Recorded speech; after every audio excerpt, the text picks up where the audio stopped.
टाका टाका.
आपल्या परमपावन पुण्यक्षेत्री चिखली या शहरामध्ये मौलीबुद्ध महिला सेवा समिती तथा समंत चिखली शहराच्या वतीनं गेल्या 13 वर्षापासून आधुनिक स्त्रीची आध्यात्मिक जागृती हा भव्य दिव्य राज्यस्तरीय कथा कीर्तन महिला कथा कीर्तन महोत्सव तुमच्या आमच्या सर्वांच्या साक्षीने या ठिकाणी संपन्न होतोय. गेले 14 वर्ष आम्ही सर्वजण बरोबरच आहोत, म्हणून आम्ही सर्वजण या आनंदाचे वाटेकरी आहोत. याच्यामध्ये सर्वांचाच त्याच्यामध्ये फार मोठा सहभाग आहे, म्हणून हा कार्यक्रम आतापर्यंत 14व्या वर्षाचा झाला आहे. म्हणून याच्यामध्ये फार थोरा मोठ्यांचा हात त्याच्यामध्ये आहे, तुम्हा सर्वांचा त्याच्यामध्ये प्रत्येकाचा वाटा असल्यामुळे हे सगळं श्रेय तुमचं आहे. मौलीबुद्ध महिला सेवा समिती नाम मात्र आहे, म्हणून हा कार्यक्रम इथे संपन्न होतोय. तेव्हा याला सर्वजण आपण सर्व बरोबरीने साक्षीनं आहोत. कार्यक्रम नुसता चिखली पुरता नाही, कार्यक्रम नुसता पंचक्रोशी पुरता नाही, कार्यक्रम नुसता आता जिल्ह्यापुरता राहिला नाही. अगदी मराठवाड्यातूनही माणसं या कार्यक्रमावर प्रेम करतात. हे तुमचं माझं सर्वांचं सौभाग्य विठ्ठल.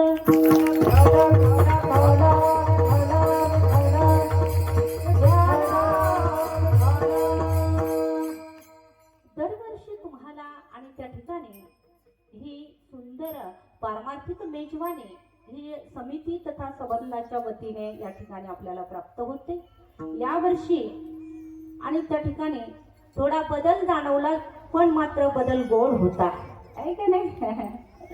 यावर्षी आदरणीय राणीताई आणि मंगलताई या काही कारणानिमित्त आल्या नाही, म्हणून ताई साहेबांचं यांचं आपल्याला दर्शन झालं. जे होतं ते चांगल्यासाठी होतं असं मला वाटतं, आणि म्हणून एका जोरदार त्यांच्यासाठी टाळ्या झाल्या पाहिजे. आदरणीय शिवनंदाताई आणि आदरणीय द्वारकाताई अतिशय गोड गाणं आहे, आपण सर्वांना मंत्रमुग्ध करत आहात, आम्ही आपले आभारी आहोत. तदनंतर आणि त्या ठिकाणी ज्यांचा गोड हात आहे, मृदंगातलं एक मोठं नाव, भविष्यामधलं एक खूप मोठं नाव होण्याची ज्याची वाटचाल आहे. आपण सर्वता आता 26 जानेवारी येणार आहे आणि त्या दिवशी काय करणार आहोत आपण? ध्वजारोहण. म्हणजे ज्याचा आणि त्या ठिकाणी यश कीर्ती उंच उंच आकाशापर्यंत जातो त्याला रोहण म्हणतो, अशी ही त्याची आणि त्या ठिकाणी ध्वजा, आपल्या यशाची ध्वजा त्याने सबंध भारतभर फडकावावी असं हा रोहण. अतिशय कीर्ती महान आणि मूर्ती लहान, इतकं गोड वादन आहे आम्हाला. आणि त्या ठिकाणी नागेशला ऐकायची सवय झाली होती, असं वाटलं की आता रोहण करेलच काय, पण रोहननं मात्र समा बांधले. शास्त्रीय भाषेमध्ये त्याला समा बांधणं म्हणतात. सर्वांना मंत्रमुग्ध करून टाकलं. एकदा जोरदार टाळ्या रोहनसाठी. त्याचप्रमाणे हा कार्यक्रम लोकोत्तर व्हावा, सर्वांपर्यंत पोहोचावा, याच्यासाठी गजर मुक्ताईचा आदरणीय गजानन महाराज असतील, विदर्भ वारकरी शिवा हे एक यूट्यूब चॅनल असेल, हे दोनही चॅनल आपल्या सेवेसाठी उपलब्ध आहे. एकदा जोरदार त्यांच्या सन्मानाची टाळ्या झाल्या पाहिजे. त्याचप्रमाणे तुम्ही ज्या विशाल मंडपामध्ये बसलेले आहात, हा मंडप गेले 3 वर्ष आपल्याला राजूरकर मंडप साऊंड सर्व्हिस ही आपल्याला 3 वर्षापासून सेवा देतात. अतिशय गोड, आणि त्यांचा मंडपही गोड आहे, त्यांचं सिस्टीमही गोड आहे, त्यांचा ऑपरेटिंगही गोड आहे. एकदा गोपाल दादासाठी जोरदार टाळ्या झाल्या पाहिजे.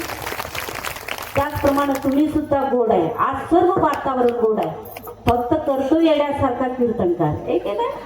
कारण तुम्हाला माहीतच आहे प्रकृतीची तक्रार आणि त्याच्यात वरून पडलेली आजची जबाबदारी, या दोन्हीच्या मध्ये माझा चेंदा व्हायची वेळ आली आहे. पण तरी सुद्धा तुमच्या आणि त्या ठिकाणी तुमच्याकडे पाहून, तुमच्या प्रसन्नतेकडे पाहून मला आणि त्या ठिकाणी ऊर्जा प्राप्त झाली. ही सेवा खऱ्या अर्थानं तुम्हा सर्वांना आज समर्पित आहे.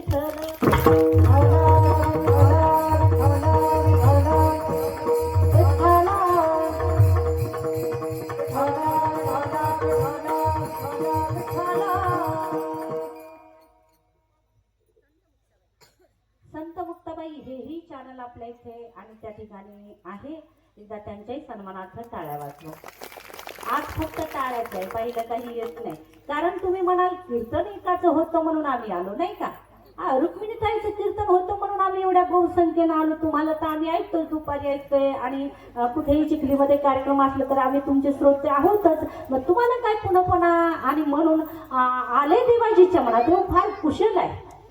देव जो करतो ना तो त्याचं अगदी तो लागली सांगताय. चतुरा तू शिरोमणी गुण लावण्याची खाणी मुकुट सकळामणी धन्य तुझी विठोबा. माझ्या पांडुरंगाचे अनंत उपकार आहेत. तुम्हाला माहित होतं उद्या जर बाईचं कीर्तन असलं तर याच्यातली अर्धी माणसं सुद्धा, मग जे होतंय ते चांगल्यासाठीच होतं ना, आहे की नाही? आणि म्हणून एकदा सर्वांचे आभार मानून सेवेला आरंभ. विठ्ठल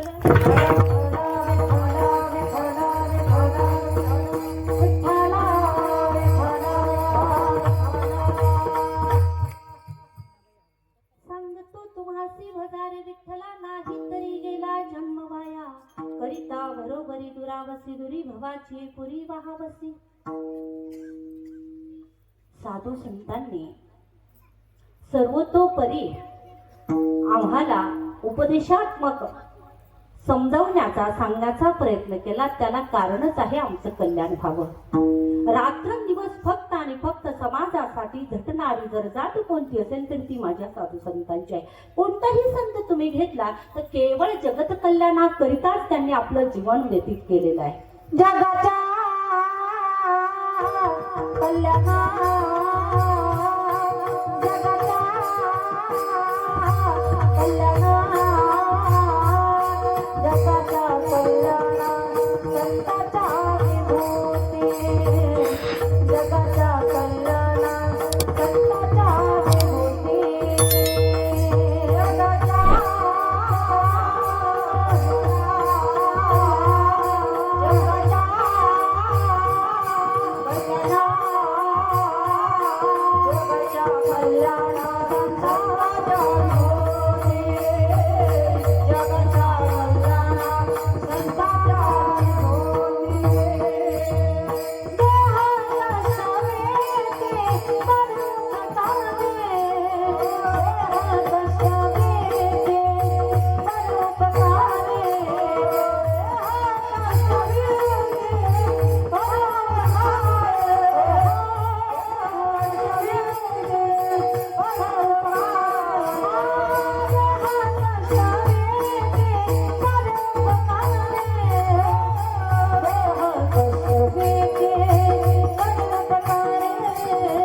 टाळ्या वाजवत जा.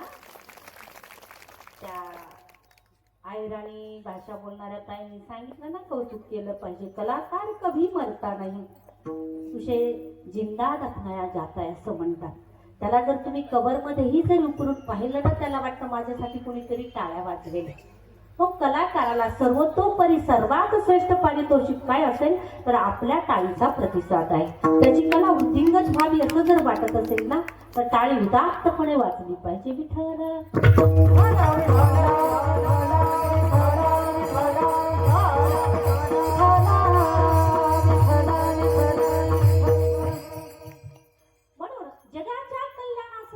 विभूती देह कष्ट भीती परोपकारे. आमच्यावर उपकार करण्याकरिता किती कष्ट सहन करतात संत, हे जर तुम्ही संत वाङ्मयामध्ये जर शोधून पाहिलं, अगदी ज्ञानोबारायापासून अगदी तुकोबारायापर्यंत, निळोबारायापर्यंत जर आपण या संतावळीमध्ये जर पाहिलं, पुण्या संतांनी किती कष्ट सहन केले याचं जर तुम्हाला उदाहरण पाहायचं असेल, माझ्या ज्ञानोबारायाने यावत जगाच्या कल्याणाकरिता विश्वात्मक प्रभूकडे दान मागितलं. पण या समाजाने काय दिलं हो त्यांना? म्हणाले त्यांच्या झोळीमध्ये, ज्या झोळीमध्ये पीठ आहे ते पीठ आणि त्या ठिकाणी जमीनदोस्त करून त्याच्यावरती पाय देऊन त्यांना खाऊ सुद्धा नीट दिलं नाही. त्या समाजाकरिता जर माझे ज्ञानोबाराया पसायदान मागत असतील तर किती उपकार आहेत संतांचे, नाही का? किती गोड मागणं मागितलं. ज्ञानोबारायासारखं मागणं कुणी मागितलं नाही, ज्ञानोबारायासारखं मागणं कुणी मागणार नाही. जे खळांची व्यंकटी सांडो तया सकर्मी रती वाढो, भूता परस्परे पडो मैत्र जीवाचे. भूत म्हणजे या भूतलावर राहणारा प्रत्येक जीव. ज्ञानोबारायांना माहित होतं, इथे भाऊ भावाला भाऊ म्हणत नाही, इथे बाप लेकामध्ये सुद्धा आणि त्या ठिकाणी वितुष्ट आलेला आहे. कुणीच कुणाला, नात्यातली माणसं असतील, लांबची असतील, जवळची असतील, प्रत्येक माणसं द्वेषाने पेटून उठलेली आहे. यांचं परस्परावरती प्रेम संपुष्टात आलंय. म्हणून हे प्रभू, हे विश्वात्मक देवा, हे जगाच्या मालका, जगाच्या चालका, जगनियंत्या प्रभू, तुला मला जर काही द्यायचं असेल ना, या माणसातला द्वेष संपून जाऊ दे, या माणसातलं खलत्व संपून जाऊ दे. वरून माणसं एवढं प्रेम दाखवतात म्हणून सांगू खल कशाला म्हणायचं? म्हणाले पूर्वीच्या काळी नागमणीचा कपडा होता, तर इथं बसलेल्या काही माणसांना माहित आहे. पूर्वी कोपऱ्या असायच्या त्या नागमणीच्या, त्या कपड्यामध्ये एवढा खळा असायचा की वरून एवढं चोपडेपण होतं त्याच्यामध्ये, परंतु जेव्हा धुतल्यानंतर त्याच्यातला तो खळ सगळा निघून जायचा. पहिले दिसायला अगदी टेरिकॉट सारखा दिसायचा. प्रथम दर्शनी असं वाटायचं एवढं त्याच्यामध्ये, आणि त्या ठिकाणी हे आहे टेरिकॉट सारखा मलमल कपडा आहे, पण जेव्हा धुतल्यानंतर त्याचा सर्व खळत्व निघून गेल्यानंतर त्याचा असली चेहरा पुढे यायचा. मग ती रखरख आदी गोष्टी. तसं खळ म्हणजे जो दिसायला चांगला आहे, तोंडावर खूप चांगला बोलतोय, नाही नाही तुमचं काय काय ताई, काय मस्त आहे हो तुमचं, काय बाया घडवल्या तुम्ही, काय काय सांगावं तुमच्या कार्याला सलाम आहे. आणि तिकडे गेल्यानंतर ह्या तर बिघडल्याच, या बाईला काही काम नाही, पण इतक्या सगळ्या बाया नादी लावल्या, याला काय म्हणायचं? काय का नाही. हा, येण्याप्रमाणे जे खलत्व आहे, तोंडावर चांगलं बोलायचं, त्याला दांभिकही असं म्हणतात. तोंडावर चांगलं म्हणायचं आणि पाठीमागे निंदा करायची, असा जो स्वभाव आहे तो समूळ जगताचा नष्ट व्हावा. ती गोड मागणी आहे. आम्हाला तर देवाकडे गेल्यानंतर स्वार्थाच्या पलीकडे बाकी काही जग आहे हेही ध्यानात राहत नाही. मी आणि माझं एवढ्या पुरताच आमचं नवस आहे. पण जर तुम्ही साधू संतांना विचारलं नवसाची प्रथा कशी आहे, माझ्या तुकोबारायांनी नवस केला होता. कुणाला? पांडुरंगाला. काय नवस होता तो? आठवीन पाय हा माझा नवस, आठवीन पाय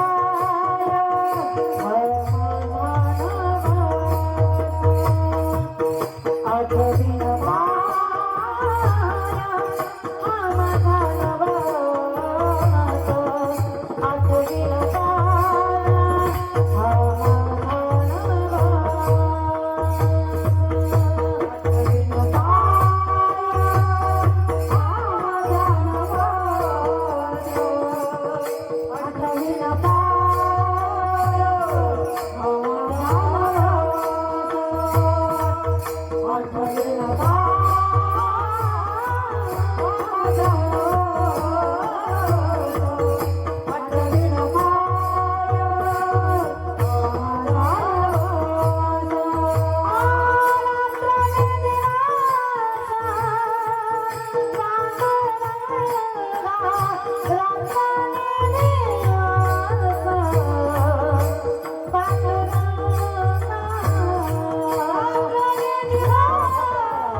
माझा नवस रात्र दिवस पांडुरंगा रात्र दिवस पांडुरंगा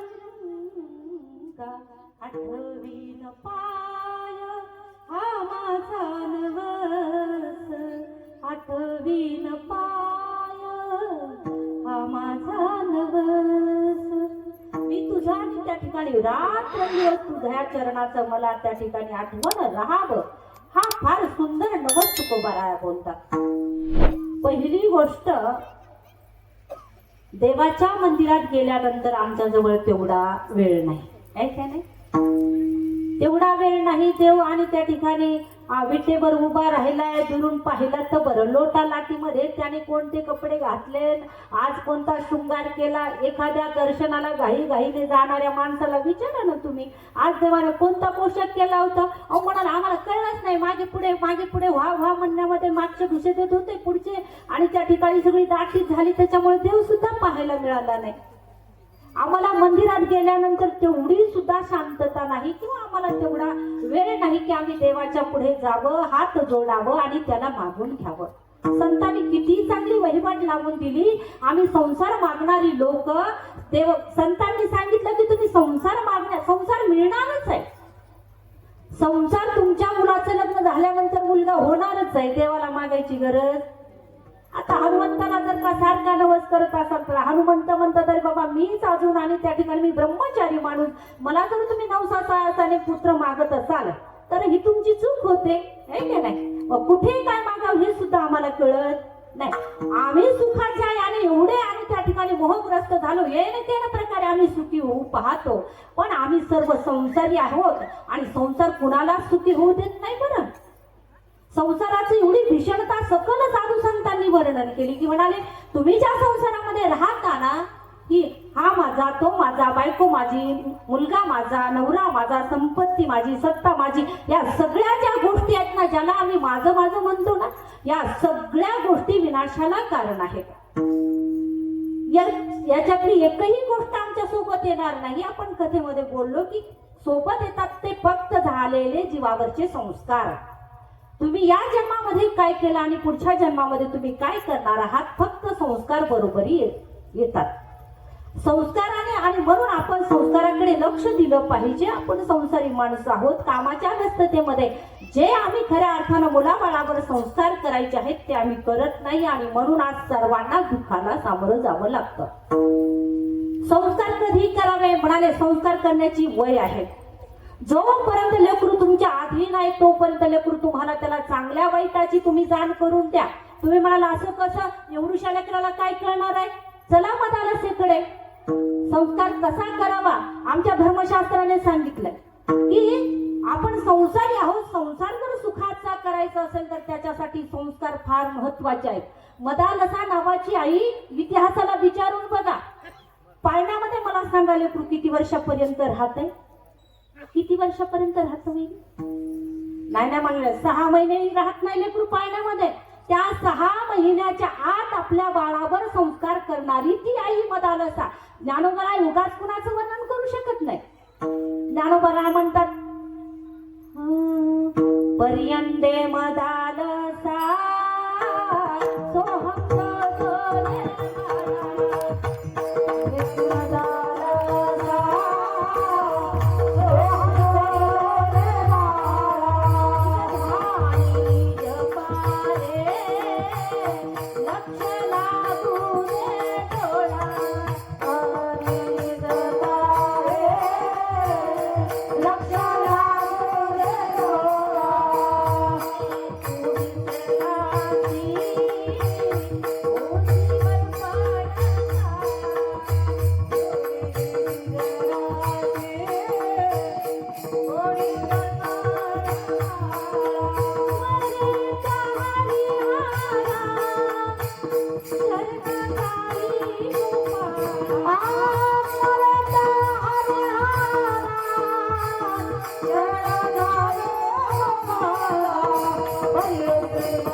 देह नासिवंत मलमूत्राचा बाधा वरी चर्म घातिले रे कृमी कीटकाचा साधा रवरव दुर्गंधी रे अमंगळ तिची बाधा मरता हरिहरा शरण जाई गोविंद पर्यंदे मदालसा सोहम जो रे बाळा निज धारी निज पारे लक्ष लागू दे डोळा.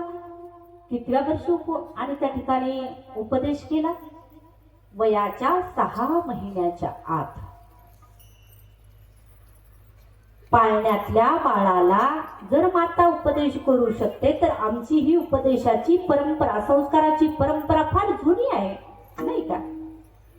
अगदी आपल्या लेकराचं उज्ज्वल भविष्य व्हावं असं वाटत असेल तर सर्व मातांनी आपण पहिलं संस्कारी झालं पाहिजे. आम्हाला देव कळाला पाहिजे, आम्हाला धर्म कळाला पाहिजे, आम्हाला संस्कृती कळाली पाहिजे, आम्हाला संस्कार कळाले पाहिजे. आम्हाला जर कळाले नाही तर पुढे लेकरांना कळतीलच असं सांगता येत नाही. हे का नाही? आपली साधी म्हण आहे पहा व्यवहारातली, जोपर्यंत विहिरीत नाही तोपर्यंत पोहऱ्यात कधीच येत. आई जर त्या ठिकाणी तिचं शेड्यूल तिने व्यस्त करून घेतलं असेल, मालिका मागून मालिका, मालिका मागून मालिका, मालिका मागून मालिका, बायका जेवायला सुद्धा टीव्ही पुढे बसतात, नाही का? त्यांच्या अगदी सर्व ज्या व्यक्तिरेखा आहे ना, एखाद्याला तिकडे दुःख झालं तर यांना जेवण, अगं बाई म्हणाले तिला त्याच्या संग लग्न करायचं होतं आणि त्याचं झालं नाही ग, आज मला बरं वाटत नाही. या मालिकेने काय शिकवण दिली, कोणते संस्कार केले आमच्या समाजावर? अरे एका माणसाला 4 बायका आणि एका बाईला 4 नवरे. त्याच्या पलीकडे आहे तरी काय? तिचा नवरा हिने घेतला, हिचा नवरा तिने घेतला. त्याच्या पलीकडे कोणता संदेश आहे मालिकेतून? आणि कशासाठी आम्ही त्याच्यावर प्रेम करतो? त्याच्याऐवजी जर तुम्ही ज्ञानेश्वरी उघडून बघितली, त्याच्याऐवजी जर गाथा उघडून बघितला ना, तर आपल्यासह लेकरांची माथे सुद्धा आणि त्या ठिकाणी ठिकाणावर येतील. गावोगावी नव्हे, आपल्या चिखली शहरामध्येही ज्ञानेश्वरीचे पारायण होतात. परंतु आपल्याकडे वेळेचा अभाव आणि सर्व करणारी हीच माणसं असल्यामुळे, नाही तर माझाही फार मनोदय आहे की आपल्या इथे ज्ञानेश्वरी पारायण भव्य दिव्य स्वरूपामध्ये व्हावं. परंतु आपल्याकडे फार आणि त्या ठिकाणी या लोकांना सर्वच काही करावं लागतं म्हणून आपल्याकडे ते करता येत नाही. पण मला असं वाटतं ज्ञानेश्वरीचं पारायण प्रत्येकाने केलं पाहिजे, गाथ्याचं पारायण प्रत्येकाने केलं पाहिजे. आमचं संत वाङ्मय काय सांगतं हे आम्हाला कळालं पाहिजे. आमची आणि त्या ठिकाणी संस्कृती काय आहे हे आम्हाला कळालं पाहिजे. संस्कार कशाला म्हणतात हे आम्हाला कळालं पाहिजे. हे जर कळून घ्यायचं असेल तर संत विचाराशिवाय पर्याय नाही. विठ्ठल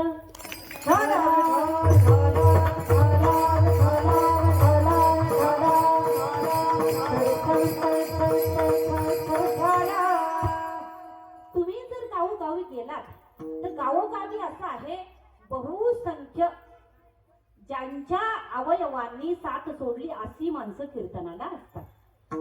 जिथे सुधरायचंही कारण नाही, जिथे बिघडायचंही कारण राहिलं नाही, या स्थितीतली माणसं सर्व त्या ठिकाणी त्यांच्यावर कितीही प्रबोधनाचे फवारे मारले तरी त्यांच्यावर काही परिणाम होत. पण आपल्या कार्यक्रमाचा बहुसंख्य तरुण वर्ग चाहता आहे, बहुसंख्य ज्यांना अजून बरंच काही करायचंय अशी सर्व माणसं प्रफुल्ल. देवाला ताजं फुल आवडतं, हे का नाही? सुकले सुकलिया काय एक पाठ विठ्ठल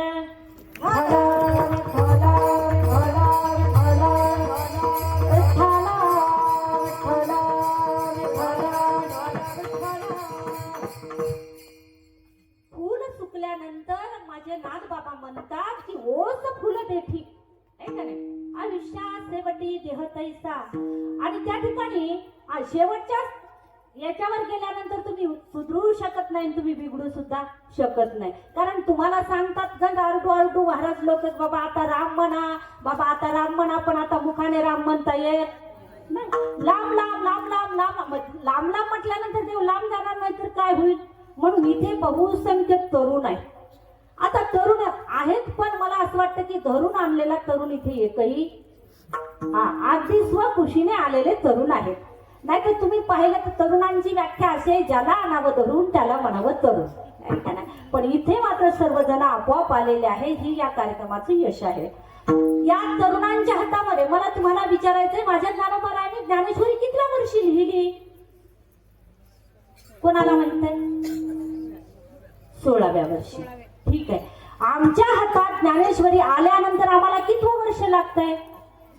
नाही म्हणाले, साठी गाठल्याशिवाय, साठी गुती नाठी घातल्याशिवाय त्या ठिकाणी आम्हाला ज्ञानेश्वरीच वाचावशी वाटत नाही. 16 वर्षाच्या तरुणाने लिहिलेली ज्ञानेश्वरी जर 60-70 वर्षाच्या म्हाताऱ्यावर काय परिणाम करणार आहे मला सांगा? जेव्हा सम कॅटेगरीमध्ये माणसं असतात तेव्हा लवकर प्रभावित होतात. म्हणून बहुसंख्य जर ज्ञानेश्वरी कुणाची असेल असं जर तुम्ही विचारत असाल तर ज्ञानेश्वरी हा तरुणांचा ग्रंथ आहे. ज्ञानेश्वरी फक्त पूजनासाठी नाही.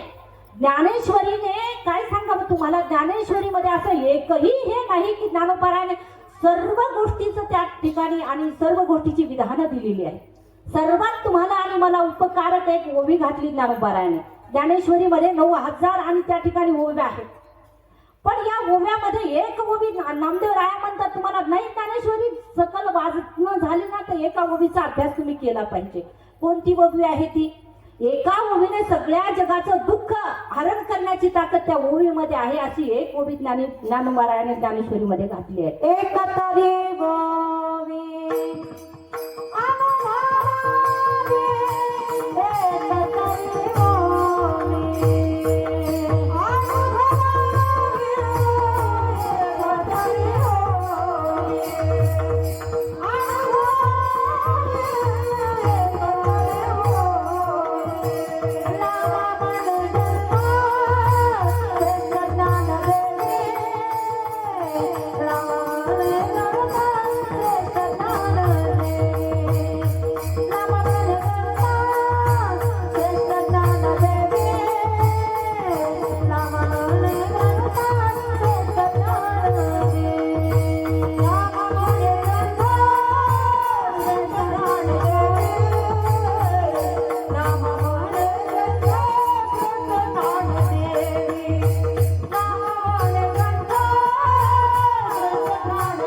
तरी ओवी अनुभवायला सांगितलेली आहे. आता त्याच्यातली एक ओवी जर काढायची असेल आणि तुमचं माझं दैन्य जर निवारायचं असेल तर कोणती ओवी बरं आपण काढावी? अखिल अशी ओवी की अखिल जगताचं दुःख नाहीस करण्याची ताकद तिच्यामध्ये आहे. सकल ग्रंथ नाही ना तुमच्याकडून वाचणं झाला, एकाच ओवीचा अर्थ आपल्या लेकरांना सांगा. ज्ञानेश्वरी लेकराच्या हातामध्ये द्या. बघा, हरी सर्व तीर्थाचे निधुरे जे का माता पितरे तयाच्या सेवेस कीर शरीरे लोन कीजे. सर्व तीर्थाचे निधुरे जे का माता पितरे तयाच्या सेवेसी कीर शरीरे लोन कीजे. सकल तीर्थापेक्षा श्रेष्ठ आहेत आपले माता पिता. असं सांगितलंय, जननी जन्मभूमीश्च स्वर्गादपि गरीयसी. स्वर्गापेक्षाही श्रेष्ठत्व जननीय जन्मभूमी माता पित्याला दिलेलं आहे. हे सांगणारं कोण आहे? म्हणाले ज्ञानेश्वरी. जर ज्ञानेश्वरी या तरुणांच्या हातामध्ये गेली आणि या तरुणांना जर तिचा अर्थ कळला तर मला असं वाटतं आतापर्यंत इतिहास जो घडला आहे तो केवळ आणि केवळ तरुणांच्या रक्ताने घडला आहे. इतिहासाला जर विचारलं की तुम्ही कुणाच्या रक्ताने रंजित झाला तर इतिहास आणि त्या ठिकाणी ठामपणे सांगतो की मी तरुणाईच्या रक्ताने रंजित झालेलो आहे. मग या तरुणांच्या हातामध्ये ही उभी पडली तर मला नाही वाटत की या महाराष्ट्रामध्ये एकही वृद्धाश्रम राहील. जर सर्व तीर्थापेक्षा श्रेष्ठ जर आमचे माता पिता असेल, ज्या देवाची भक्ती करतो आम्ही त्या देवाला आणि त्या ठिकाणी पंढरपूरला आणण्यासाठी पुंडलिकाने काही तप केलं नाही, पुंडलिकाने अंगाला राख लावली नाही, पुंडलिकाने वस्त्राचा त्याग केला नाही, पुंडलिकाने भगवत धारण केलं नाही, पुंडलिक एका पायावर उभा राहिला नाही. यापैकी कोणतीच गोष्ट पुंडलिकाने केली नाही. केलं काय? म्हणाले आई बापाची सेवा केली. आई बापाच्या सेवेचं जर एवढं मोठं फळ असेल तर इकडे तिकडे आपल्याला जायची काय गरज आहे? चालते बोलते देव जर आमच्या घरामध्ये असतील तर आम्हाला त्या ठिकाणी ते कळाले पाहिजे. आणि ते कळून घेण्यासाठी संत वाङ्मय आहे, ते कळून घेण्यासाठी पुराण वाङ्मय आहे, ते कळून घेण्यासाठी 6 शास्त्र 18 पुराण आहेत. पण आम्हाला वेळ नसल्यामुळे आम्हाला आतापर्यंत आमची संस्कृती कळाली नाही. विठ्ठल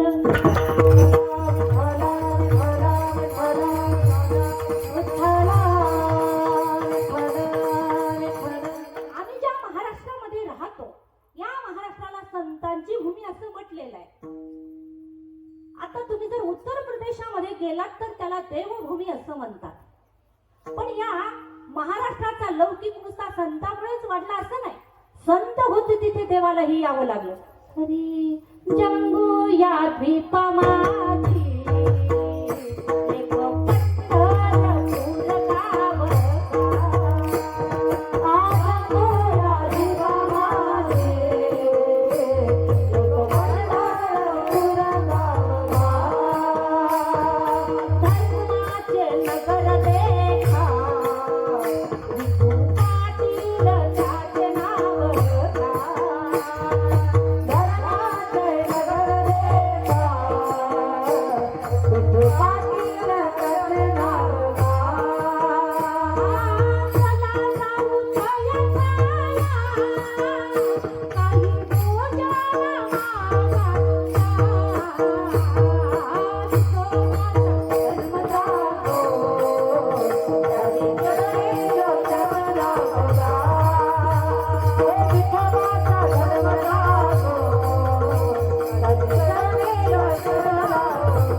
धर्माचे नगर जेथे विठू पाटील त्याचे नावगा. चला जाऊ तया ठाया काही भोजन मागाया. विठोबाचा धर्म जागो त्याचे चरणी लक्ष लागो. पंढरपूर हे आणि आपल्या महाराष्ट्रामध्ये आहे. आम्ही जम्बूद्वीपामध्ये राहतो. या पृथ्वीची नवखंड सांगितली आहे. त्याच्यामध्ये एक नवद्वीपामध्ये जम्बू नावाचं जे द्वीप आहे त्याच्यावरती आम्ही सर्वजण राहतो आहोत. आणि तिथे आमचं आराध्य तुमच्या माझ्या हृदयातील जे आराध्य आहे त्या भगवान पांडुरंगाची वस्ती तिथे आहे. त्यांची भक्ती अनेक संतांनी केली आणि आपला स्व अनुभव आणि त्या ठिकाणी सिद्ध केला की भगवत भक्ती केल्यानंतर कोणत्याच प्रकारचं दुःख माणसाला स्पर्श करत नाही. या स्व अनुभूतीने साधू संतांनी ते अनुभवलं आणि मग तुमच्या माझ्या हाती ती सरळ साधी भक्ती दिली अभंगाच्या पहिल्या चरणात. सांगतो तुम्हासी भजन विठ्ठला, सांगतो तुम्हासी भजन विठ्ठला, सांगतो तुम्हासी भजन विठ्ठला, सांगतो तुम्हासी भजन विठ्ठला, सांगतो तुम्हासी भजन विठ्ठला, विठ्ठला सांगतो तुम्हासी भजन विठ्ठला, सांगतो तुम्हासी भजन विठ्ठला, सांगतो तुम्हासी भजन विठ्ठला.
भजारे विठ्ठला नाही तरी गेला जन्म वाया.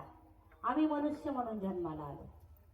जर जीवनामध्ये भगवत भक्ती नसेल, जर आम्हाला संत कळत नसतील, जर आम्हाला देव कळत नसेल, जर आम्हाला शास्त्र कळत नसेल, तर आमच्या अंतःकरणामध्ये आणि त्या ठिकाणी भगवंताप्रती प्रेम, आस्था, सद्भाव, श्रद्धा निर्माण होणार नाही. जोपर्यंत आस्था निर्माण होत नाही तोपर्यंत श्रद्धा निर्माण होत नाही. श्रद्धा निर्माण होत नाही तोपर्यंत भक्ती निर्माण होत नाही. म्हणून आपल्या देवावर, आपल्या धर्मावर, आपल्या संस्कृतीवर आपली आणि त्या ठिकाणी नितांत श्रद्धा असली पाहिजे, भक्ती असली पाहिजे. म्हणून इथे तुकोबाराय म्हणतात, अरे ज्या देवाने तुम्हाला आणि त्या ठिकाणी सर्व गोष्टी दिल्या आहेत, ऐक नाही, दिले इंद्रिय हातपाय कान, डोळे मुख बोलाया वचन, जेणे तू जोडशी नारायण, ऐक नाही, नासे जीवपणा भवरोग.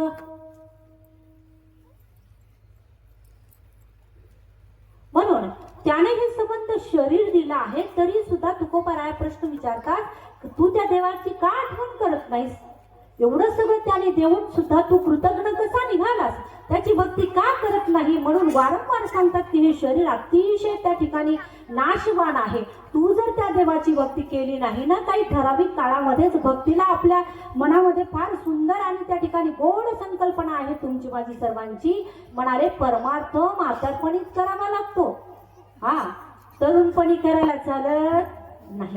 आता तुम्हाला मला सर्वांना माहित आहे की 20-20 वर्षाच्या लेकरांना सुद्धा अटॅक यायला लागले. परमार्थ कधी करायचा त्यांना कधी मरण येईल सांगता येत नाही. क्या भरोसा है इस जिंदगी का, नाही का? अरे साथ देती नहीं वो किसी का, सांस रुक जाएगी चलते चलते, शम्मा बुझ जाएगी जलते जलते, दम निकल जाए आदमी का, क्या भरोसा है इस जिंदगी का. म्हणून तुकोबाराय सांगतात की सांगतो तुम्हासी भजारे विठ्ठला नाही तरी गेला जन्म वाया. पण तुम्ही आम्ही त्या ठिकाणी ऐकतो, पण ऐकून आम्हाला न कळल्यासारखं, कळे ते ना कळे, हे का नाही, कळतं आहे पण आम्ही न कळत्याची आणि त्या ठिकाणी सोंग घेतो का. आमचं संसारावर अधिक प्रेम आहे. संसारावरचं प्रेम जेव्हा देवावर लावलं ना त्याला भक्ती असं म्हणतात. आमच्या महाराष्ट्राचा भक्तीचा प्रांत जर पाहिला तर एवढा मोठा आहे, म्हणून सांगू तुम्हाला, एवढा मोठा आहे. आणि सर्वात जास्त जर भक्तीच्या प्रांतामध्ये कोण स्थिरावला असेल तर माझ्या जनाबाई, माझ्या मीराबाई. ज्ञानोबा तुकोबाराय आधी संत आहेतच, पण महिला संतही कुठे मागे नाही. जर तुम्ही माझ्या जनाबाईची स्थिती जर पाहिलं तर 14 माणसांचं काम करावं लागायचं, तरी सुद्धा दळता कांडिता तुझं गाईला आनंदता रात्रंदिवस आणि फक्त भगवंताचं नाव घ्यायचं. त्या भक्तीच्या जोरावर बघा, कुणाच्या स्वप्नातही न जाणारा पांडुरंग, योगियाच्या ध्यानी ध्याताना तुळसी तो आम्हापाशी मागे पुढे. कित्येकाने अंगाला राख लावली, कित्येकाने भगवत धारण केलं, कित्येकाने वस्त्रांचा त्याग केला, कित्येकाने घरादाराचा, बायका पोरांचा, सत्ता संपत्तीचा त्याग केला. त्यांच्या स्वप्नात सुद्धा हा बाबा कधी जात नाही. पण माझ्या जनाबाईचं आणि त्या ठिकाणी भक्तीचं श्रेष्ठत्व एवढं मोठं आहे, म्हणून सांगू कीर्तनामध्ये सर्वात पहिलं जर उभं कोण राहिलं असेल तर माझ्या जनाबाई उभ्या राहिलेल्या आहेत. संयुगाचा भक्तनामा उभा कीर्तनी, पाठी मागे डोळे झाकून उभी ती जनी. आणि त्या ठिकाणी कीर्तनामध्ये उभं राहण्याचं सर्वात पहिलं जर कुणी धाडस केलं तर असेल तर माझ्या जनाबाईंनी केलेलं आहे. नामदेव रायाच्या पाठीमागे ध्रुवपद गावं. जनाबाईंनी एवढा मोठा सकल संतांमध्ये मोठा अधिकार माझ्या जनाबाईंनी प्राप्त केलेला आहे की कुणी ध्रुवपद गावं, कुणी कीर्तन करावं हे सांगणाऱ्या जर कोण असतील तर ते माझ्या जनाबाईंनी. जनी म्हणे नामदेवा बोला भंग, ज्ञानदेवा बोला भंग. ज्ञानदेवाला अभंग म्हणा. कीर्तन आता चालू आहे नामदेव महाराजांचं, ज्ञानोबाराय आता तुम्ही अभंग म्हणा. नामदेवा कीर्तन करे पुढे देव, नाथ पांडुरंगा. नामदेवा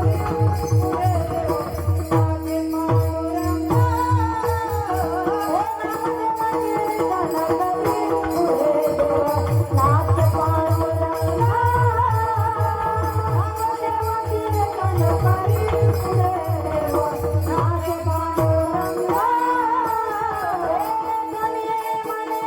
पांडुरंगा.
अशाच टाळ्या वाळवंटामध्ये एकच टाळी झाली चंद्र वाहते वाळवंटे माझा ज्ञानराजा गोपाळ असेल ह्या वाटे. आणि त्या नामदेवरायाच्या कीर्तनामध्ये जनाबाईचा आडवी करायची कुणी अभंग म्हणावं, पहिलं कडवं कुणी म्हणावं, दुसरं कडवं कुणी म्हणावं हे सांगण्याचं आणि त्या ठिकाणी धाडच अधिकार माझ्या ज्ञानात आणि त्या ठिकाणी जनाबाईला आहे. भक्तीच्या प्रांतामध्ये जनाबाईचं सर्व श्रेष्ठत्व आहे. जनाबाईने जो कुणाच्या स्वप्नात न जाणारा पांडुरंग त्याच्या नरडीला धरलं आणि कुठे साठवलं म्हणाले हृदयामध्ये हरी धरिला धरिला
धरिला धरिला पंढरीचा चोर गळा बांधून दूर गळा बांधून दूर गळा बांधून दूर गळा बांधून दूर गळा बांधून धरिला धरिला पंढरीचा चोर धरिला पंढरीचा चोर. धरलेला देव कुठं साठवला हृदय भक्ती खाना केला आत विठ्ठल कोंडियेला हृदय भक्ती खाना केला आत विठ्ठल कोंडियेला आत विठ्ठल कोंडियेला धरिला धरिला पंढरीचा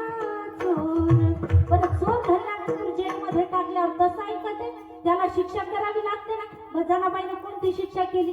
सोहम शब्दाचा मारा केला, विठ्ठल काकुलतीला आला.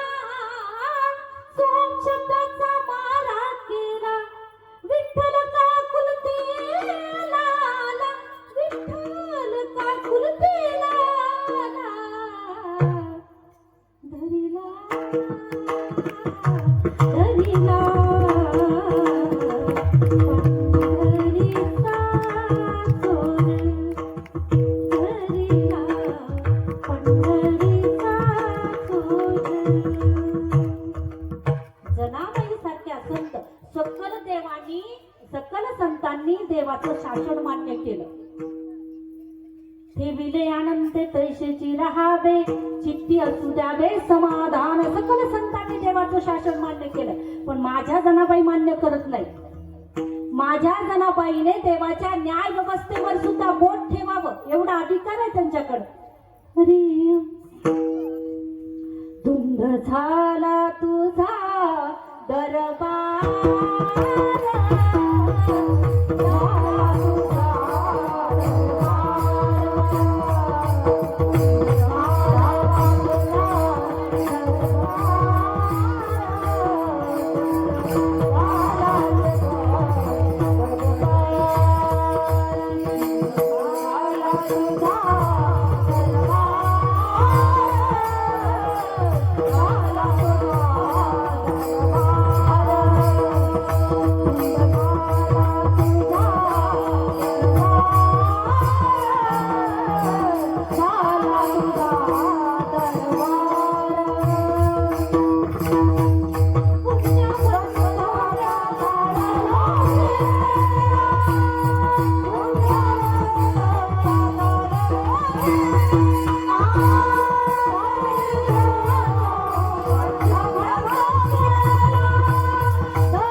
जनाबाई महाराज म्हणतात, अरे देवा तू काय एवढा चांगला नाही बरं.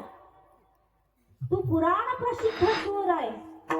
केशव नावाचा दातार पंढरपुरी उभा विटेवर भक्त पुंडलिकासाठी. आणि तुझी करणी म्हणशील ना एवढी विचित्र आहे म्हणून सांगू तुला. अरे पुण्यवंती पाताळ लोकिनेला, बळीसारखा पुण्यवान महात्मा तू पाताळाला नेऊन घातलास. दारिद्र्यचा भाग्यवंत केला. सुदामजी सारखा दारिद्र्य आहे ना, त्याला सोन्याचं गाव दिलं. मुष्टीभर पोयासाठी गाभ सुवर्णाचा दिला गा.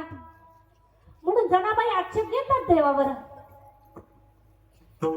पुण्यवंत तो पाताळ लोकिनेला, दारिद्र्य तो भाग्यवंत केला. चोरट्याचा बहुमान वाढविला, झाला तुझा दरबार. पतिव्रता नागरी, वेशागणिकाती सत्य लोकाई. कळी स्वकुळाला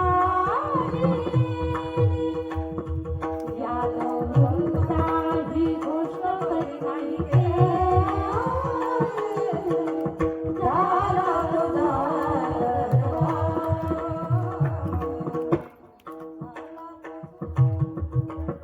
देवा तू काही बरा नाही बरं. हे सगळं देवाचे वाभाडे काढण्याचं सामर्थ्य जर कुणामध्ये असेल तर जनाबाई महाराजांमध्ये आहे. म्हणून संत मांदियाळीमध्ये जनाबाईचं सर्वश्रेष्ठ स्थान आहे. एकदा कबीरजींनी जनाबाईची कीर्ती ऐकली की जनाबाई महाराजांच्या गौऱ्या सुद्धा विठ्ठल विठ्ठल म्हणतात म्हणे, माणसांची तोंड विठ्ठल विठ्ठल म्हणत. एवढं श्रेष्ठत्व आहे म्हणाले त्या. आणि म्हणून काशीवरून तो जो कोणी वेदपाठी आहे, कबीरजी आहेत सोबत आणि त्या ठिकाणी पंढरपूरला येतात.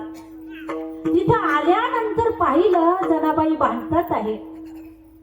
जनाबाई भांडतात आहे, गौऱ्यासाठी भांडणं चालले. मैत्रिणी बरोबर गौऱ्या वेचायला गेल्या होत्या. गौऱ्याचा ढीक, आता देव गौऱ्या वेचू लागतो म्हटल्यानंतर गौऱ्या अधिकच. मग जनाबाईच्या गौऱ्या जास्त आहे, सोबतच्या पोरी म्हणू लागल्या तू आमच्या चोरलेल्या आहेस. जनाबाई म्हणाल्या मी काही चोरलेल्या नाही, मी प्रामाणिकपणे सांगते की ह्या गौऱ्या माझ्या आहेत. तितक्यामध्ये कबीरजी आले. आल्यानंतर कबीरजींनी विचारलं का भांडत आहात? म्हणाले महाराज ही जनी आहे ना नामदेवाची, हिने आमच्या गौऱ्या चोरल्या. आता कबीरजी जनाबाईला त्या ठिकाणी भेटायला आले होते. जनाबाईला भेटण्यासाठी आले. जनाबाई भांडतात म्हणल्यानंतर कबीरजीला थोडं हे वाटलं, पण जनाबाई म्हणाल्या महाराज मी खोटं बोलत नाही, ह्या गौऱ्या माझ्या आहेत. बरं कशावरून तुझ्या गौऱ्या आहेत?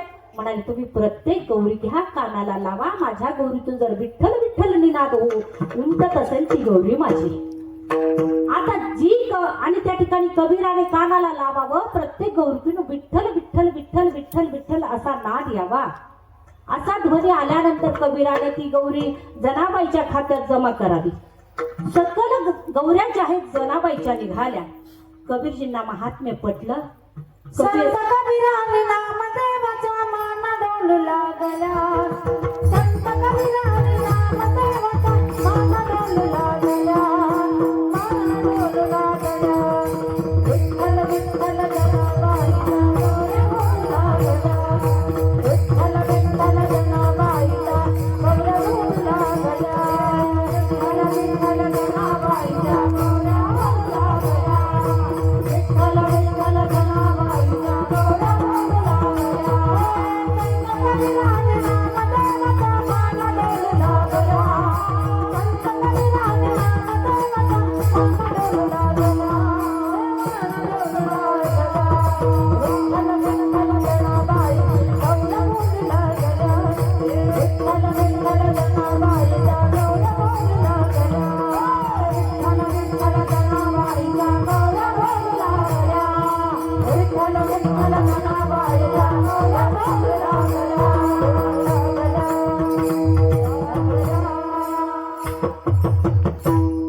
सकल संतांनी माना डोलवला की माझ्या जनाबाईच्या गौऱ्या विठ्ठल विठ्ठल बोलतात.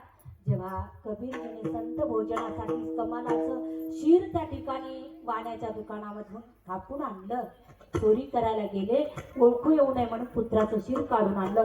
सर्व लोक कबीरांची वाहवा करतात. वा कबीरांच्या भक्तीसारखी भक्ती नाही. बघा ना, संतांना भोजन देण्यासाठी स्वतःच्या पुत्राचं शीर सुद्धा तिथून आणि त्या ठिकाणी चोर ओळखू येऊ नये म्हणून कापून आणलं. पण कबीरजी म्हणतात कबीर कबीर किव करत हो. हा, अरे कबीर कबीर क्यों करता तू? कबीर कबीर का म्हणता तुम्ही? तुम्ही जाऊन बघा ना, जनाबाईची नामदेवाची जी दासी आहे ना, तिच्या गौऱ्या सुद्धा विठ्ठल विठ्ठल म्हणतात. जनी जनी क्यों करत हो जनी सब संतन की काशी. असं फार सुंदर आहे ते, मला आता आठवून नाही लागलं. म्हणून सगळ्या संतांमध्ये सर्वश्रेष्ठ जर कोण असेल महिला संतांपैकी तर माझ्या जनाबाई आहे. मुक्ताईचा अधिकारही काही कमी नाही. मुक्ताई नसत्या तर जगाला ज्ञानेश्वरी कळाली नसती. आणि म्हणून या संतांच्या प्रांतामध्ये जर पाहिलं तर आधी देवाला त्यांनी अनुभवलं. भक्तीचा प्रांत भला मोठा तुमच्या माझ्यासाठी उपलब्ध करून दिला आणि सगळ्यात सोपं साधन आमच्या हातामध्ये दिलं. टाळ दिंडी हाती घेऊन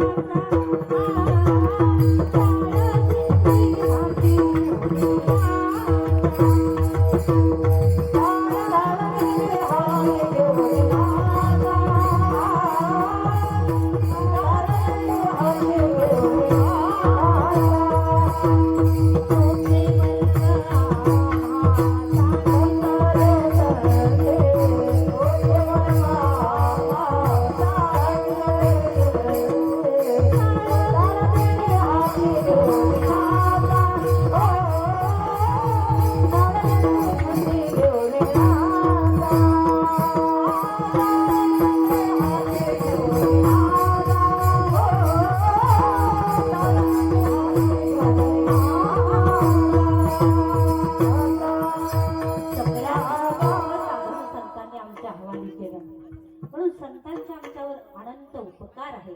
संतांनी भजन कसं करावं सांगितलं, संतांनी बोलावं कसं सांगितलं, संतांनी चालावं कसं सांगितलं, संतांनी खावं काय सांगितलं. तुकोबारायांनी भजनाची पद्धती सांगितली की टाळ दिंडी हाती घेऊन येण्याचा काहीच करावं लागणार नाही. तुम्ही फक्त आणि त्या ठिकाणी भगवंताचं टाळ दिंडी विण्याला म्हणतात ते घेऊन जर तुम्ही नाचलात तरी तुम्हाला अनायास मोक्ष तुमच्या हातामध्ये येतो. बोलण्याचं शास्त्र शिकवलं, चालण्याचं शास्त्र शिकवलं, चालत असताना सांगितलं नाम घेता वाट चाली यज्ञ पाऊला पाऊले.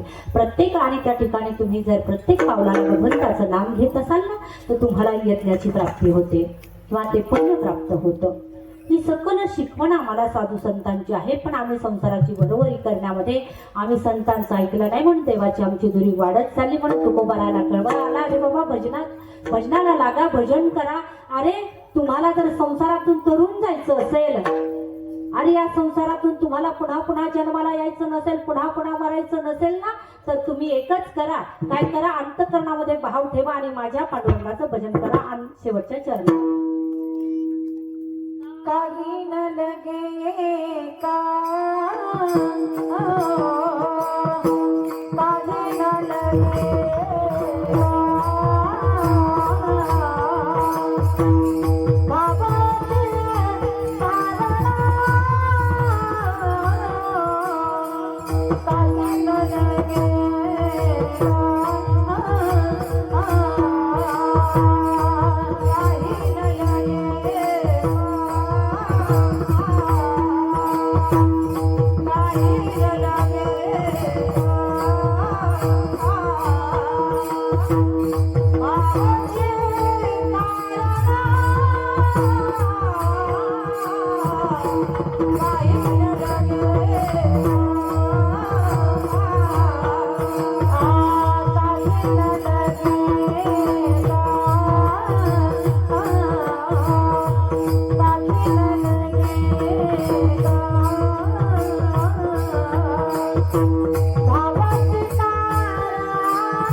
प्रस्तुत अभंगातून तुकोबाराया भजन भक्तीचं महात्म्य आणि मानवी जीवनाची हानी. जर आपण भजन केलं नाही, देव प्राप्त केला नाही, तर आपला मानव जन्म व्यर्थ जाईल हे आणि त्या ठिकाणी आपल्याला कळकळीने सांगतात, उपदेश करतात. म्हणून आपण जीवनामध्ये देव जर प्राप्त करायचा असेल तर सर्वात सोपं साधन आहे भजन. सर्वांनी वचनाचा अंगीकार करावा आणि देव आपला करावा. मग तू होऊन दिसीन आडघाली सुदर्शन असा त्याचा स्वभाव आहे. सकल संकटांचा नाश करायचा असेल तर जीवाने त्या ठिकाणी देवाची शरणागती, देवाचं भजन आणि देवाची भक्ती केली पाहिजे. म्हणून आण घालून तुकोबारायाने सांगितलं की बाबा तुम्ही आणि त्या ठिकाणी भजनाला लागा. माझा देव अतिशय तुका म्हणे भोळी विठ्ठल कृपेची कोळी. तो अतिशय कोवळा आहे, तो कृपा करतो आणि जीवाला त्या ठिकाणी जीवाचं कल्याण करतो, जीवाला आपलंसं करतो. म्हणून भजनाचं महात्म्य आहे. त्या सर्वांनी हात वर करा बरं. 2च मिनिटामध्ये सेवा समापनापर्यंत जाणार आहे. आपला टाइम आता संपलेला आहे. हरी ज्ञानोबा माझा हो, ज्ञानोबा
Oh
भगवान